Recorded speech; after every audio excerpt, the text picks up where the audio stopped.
Mountains, airplanes, guns, and beards. Everything about this adventure is pretty hardcore, but that doesn't mean it all has to be super serious. It's hard not to laugh, but we've been sitting here for an hour trying to figure out whether or not one of those goats up there on that face has got balls. He does. See what I mean? No matter who you are, no matter what you want your life to be, you're gonna be a star. Willie Nelson. Rolling like a VIP. Yeah, you're living like a rock star, baby. Cut. You're living like a rock star, baby. You're living like a rock star, baby.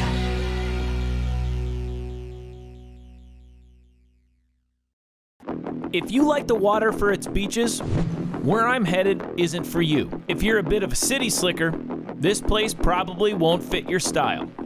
If you like to be served in fancy restaurants, then don't come here. But if you like fresh steak and campfires, and using that campfire to cook that raw steak, then this is the place you want to come to.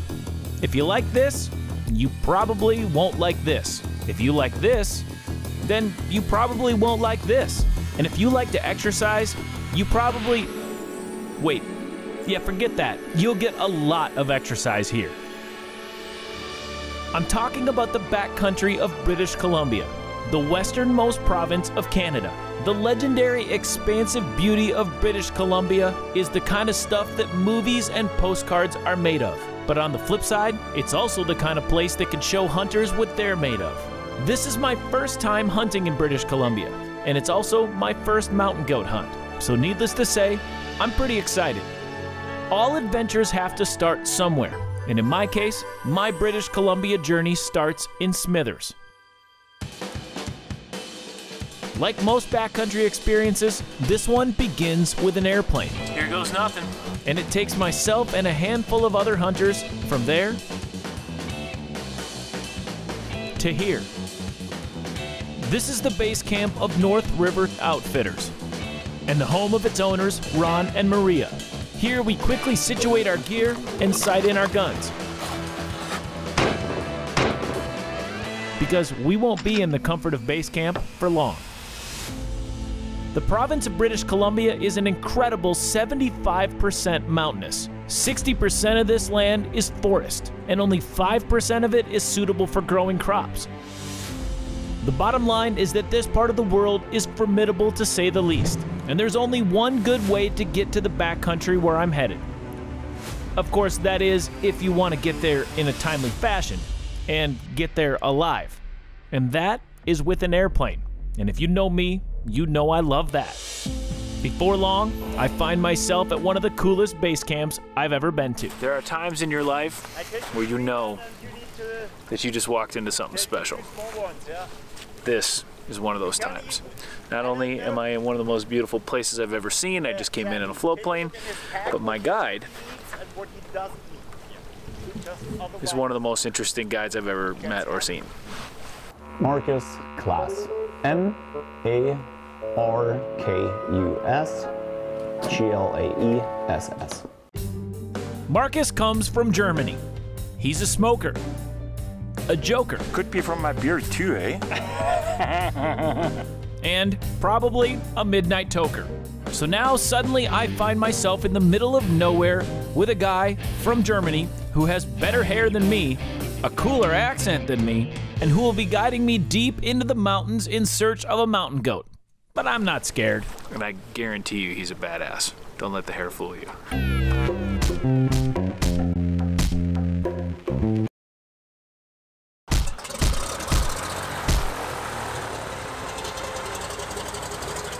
As we're getting ready to head up the mountain here, I'm struck by how much I love the adventure side of this. And this place is already beyond my expectations. It's like something out of a book, you know? Including my guide, who's like, you know, something straight out of a storybook. You can dream about it all you want, and I've been dreaming about this hunt. But when you're actually in it, everything's brand new. I absolutely love it. In about an hour, we'll head out on foot to begin our long hike up the mountain. But before we do, we need to get all of our necessities in order. And the most important of those comes freeze-dried in a pouch. Dried macaroni and cheese product. Stroganoff with beef and noodles. Chicken and mashed potatoes. 6 days worth of this stuff. It's vegetable risotto with chicken, which isn't that fancy. But if you read it in French, risotto au poulet et aux légumes. That sounds more fancy.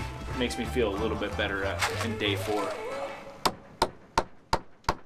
So Marcus here is putting these nail boards all over right before we leave so that the grizzlies can't get into our cabins. It's really that bad. There's that many of them here, huh? There is a couple. A couple too much. British Columbia is home to half of the grizzly bear population in all of Canada.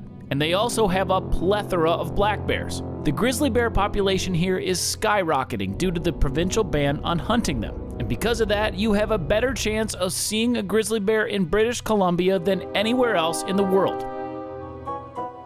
Okay, unless you go to a zoo, then you might have a higher chance of seeing one there. Let's go.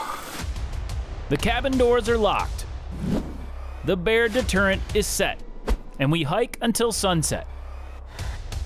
Then we find a place to make camp, watch the sun go down, and then climb into our tents for my first night ever in the British Columbia backcountry. On July 20th, 1871, British Columbia became the 6th province in the Dominion of Canada. 13 years earlier, Queen Victoria had proclaimed it a British colony in 1858, and for good reason. In that year, gold was discovered along the banks of the Thompson River, and that triggered the Fraser Canyon Gold Rush. At that point in time, mining and logging were definitely a big part of British Columbia's economy. But early on, it wasn't necessarily the gold or the trees that attracted the British to this area. Instead, it was the fur trading.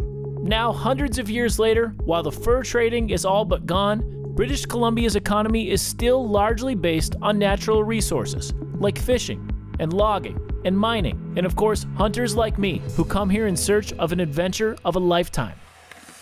Cheers. Cheers. While I definitely enjoy a good morning cup of coffee and even a bit of conversation, That sun feels good, eh? Yeah. inside I'm ripping and roaring to go.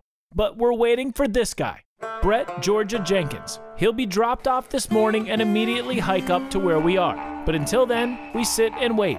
But once he arrives, we immediately pack up and head to a spot to glass in hopes of seeing my very first mountain goat. The Rocky Mountain goat lives in the mountainous parts of western North America. Their range spans from Washington and Idaho into British Columbia, from Montana into Alberta, all the way up to the southern Yukon and parts of southeastern Alaska. Their thick woolly white coats can withstand temperatures as low as -50 degrees Fahrenheit. Now, I grew up in Minnesota, so I'm familiar with what cold is, but I never want to know what -50 feels like. Mountain goats are unique because both the male and the females have beards, short tails, and long black horns. They're often very hard to tell apart. The females are called nannies, and the males are called billies. And on this hunt, I'm looking for a mature billy. Mountain goat babies are called kids. And speaking of kids, Georgia has finally joined us, and our first glassing spot turned out pretty darn good. There's some big boulders in there. That is a white rock or a goat. On the face of it? Yeah. Oh yeah, those are goats. Goats, eh? Absolutely. Those are definitely goats. Good spot. 1, 2, 3, 4, 5, 6, 7, 8. There's a load of them there. We have an absolute perfect scenario right now. Feels too good to be true. I feel like now something bad has to happen because right now everything's going right. Now we just got to figure out how to get to them. We throw our packs on and head towards the goats. You may notice that sometimes I look like I'm all alone in these mountains. Well, that's because I've found out that my guides are also like mountain goats. I work hard to be in cheap shape, but half the time these guys are leaving me in the dust. Hey, slow and steady wins the race, right? After a few hours and several miles of hiking, we find a place to glass, and we immediately spot goats in every direction. I'm talking dozens of them. But now the hard part begins, sorting out the nannies from the billies and finding a mature shooter, which is much easier said than done. We've got close to 30 goats, right where we thought they'd be, which makes the hike all worth it. Now it's a waiting game to see what they do and whether or not there's a shooter in there. But at least we're in the game. Any athlete will tell you that just being in the game is a thrill in itself, but winning the game, that's the ultimate thrill. And all of those athletes will also tell you that the worst possible feeling during the game is when your coach puts you on the bench. We've got a potential shooter down there that we haven't got the perfect look at to know. He's just a little far. It's getting late. Marcus here has told us that we're gonna go ahead and back out and leave him there. Hopefully they'll be there tomorrow. Yeah. Is that a good way to put it? That is a really good way to put it. The best way. Bye-bye, friends. I would not say bye-bye. See you later. See you later.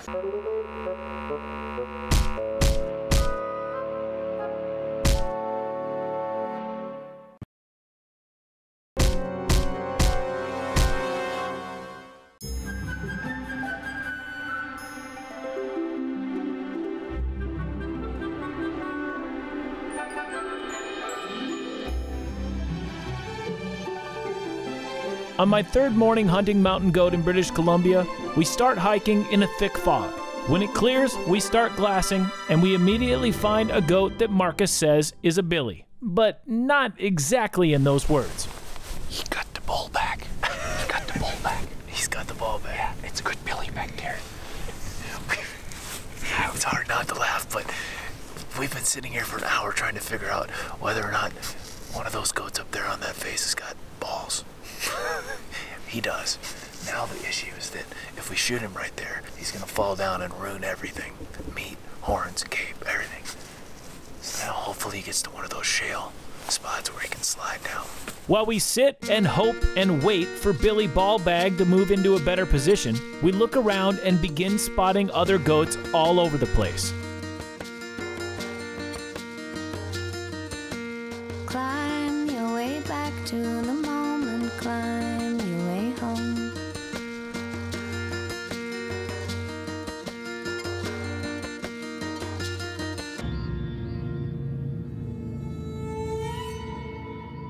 We've located the Billy from yesterday and his whole family. They're pretty much where we thought they'd be, but now, in order to get to them, we've got to make a pretty big move. They're all bedded down. So once again, it's a waiting game, which I suck at.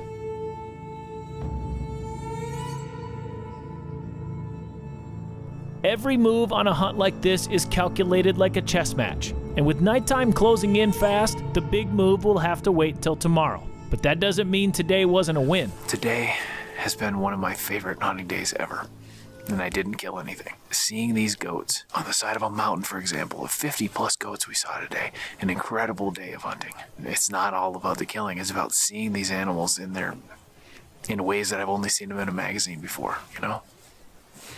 I love it. Don't get me wrong, hopefully tomorrow we kill one. But today, this was one for the books. It was awesome.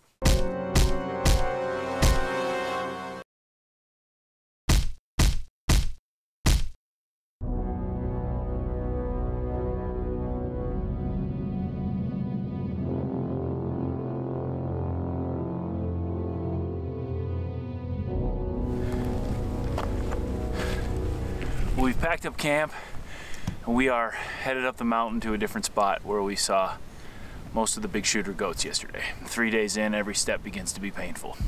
Every backcountry mountain hunt will test your mind and your body in different ways. It takes a mix of stamina and patience to get through the long days. It's the ultimate mix of risk and reward. If you do things right, it can be one of the most spectacular experiences you've ever had. But if you're not careful, these mountains can kill you.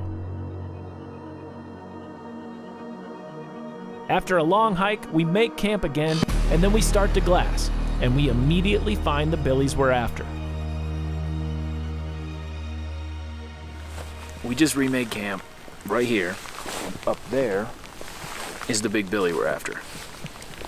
Marcus said, let's go. And I swear, the second he said, let's go, it just starts to rain.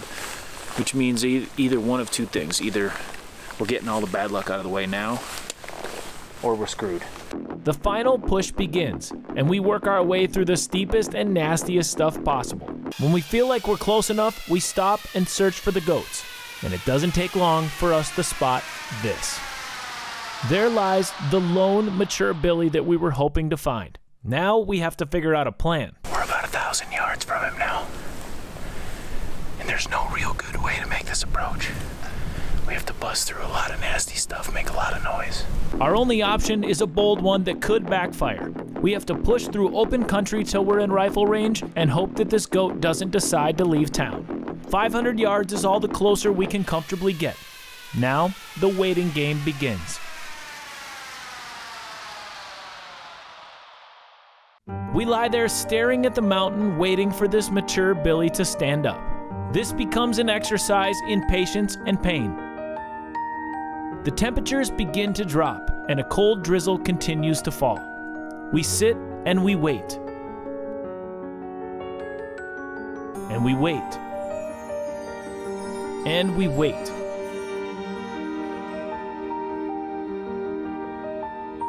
Almost 2 hours pass, and just about the time my body tells me that something has to give, he begins to move.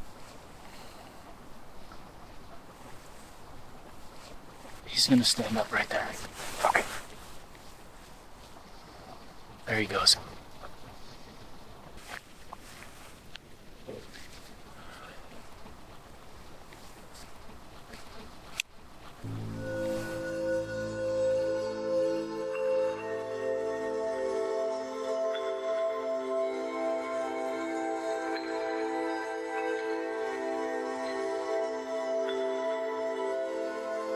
All right, I got him right there.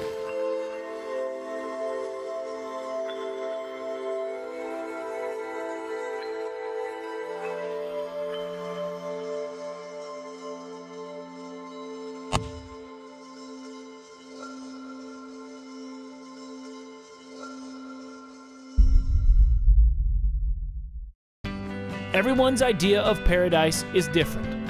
Got it done. You got it done. I don't even know what else to say. Congratulations.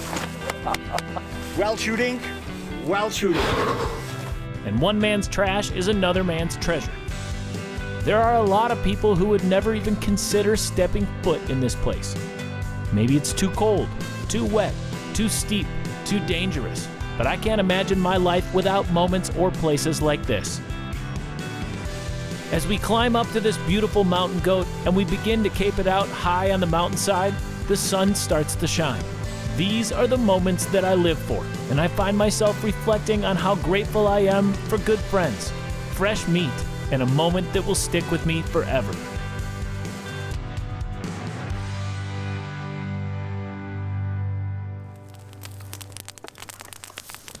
After not having meat for days, I think just about anything would taste good.